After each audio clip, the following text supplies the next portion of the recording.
Thaa 2:30 cia kiroko nĩrĩa abitha thirikari ya kaũntĩ ya Nairobi marerĩkana mambĩrĩirie gũtee ihũba cia gĩko nja wa wabici ya Kenya Power iria ikoragwo nyũmba-inĩ ya Stima Plaza kaũntĩ-inĩ ya Nairobi, kũrĩa oho marũgamirie ngari cia kũngania gĩko nja wa wabici icio.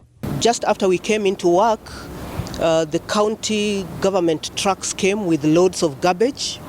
They deposited some garbage at the entrance of our banking hall, and they have trucks around Stima Plaza with garbage.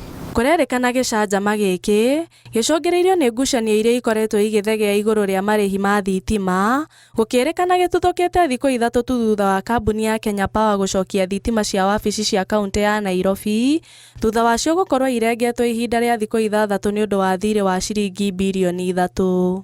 They made a commitment that they would start paying from the month of November.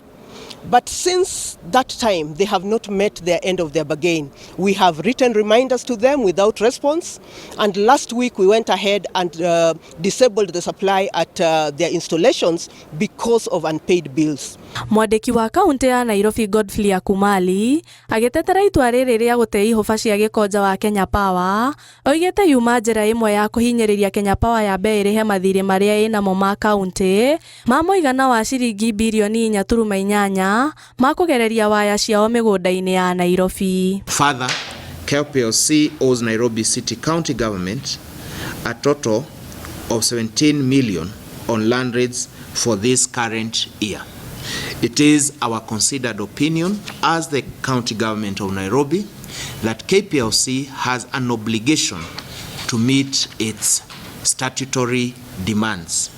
And that means that KPLC, the same way they ask the rest of us to pay their bills, have a duty and responsibility to pay to the Nairobi City County Government for the services we offer them, including the service of well leaves and land rates that they have within the Nairobi City County.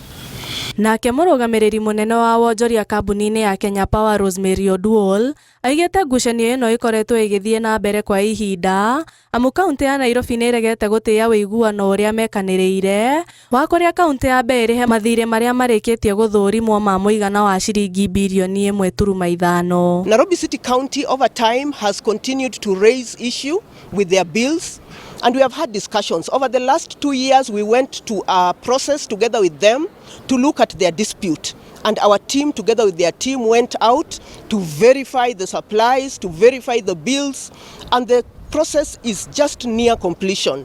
So we had an arrangement with them. We agreed at the end of last year. We sat together and we agreed that the bills that have been reconciled so far, they would start paying. They made a commitment that they would start paying from the month of November. But since that time, they have not met their end of their bargain. Abitha a Nairobi marerĩkana oho nĩ makururirie ngari 10 cia Kenya Power ona thengia wacio kũrĩhĩrwo marĩhi ma mũthenya mũgima ma parking. They started clamping vehicles around Stima Plaza, and they have actually towed away a few vehicles which belong to staff. The parkings around Stima Plaza are public parkings, and those vehicles had paid for their parkings. So Gerifotera Inoro TV, Njĩtagwo Wanjikũ wa Mwĩhaki.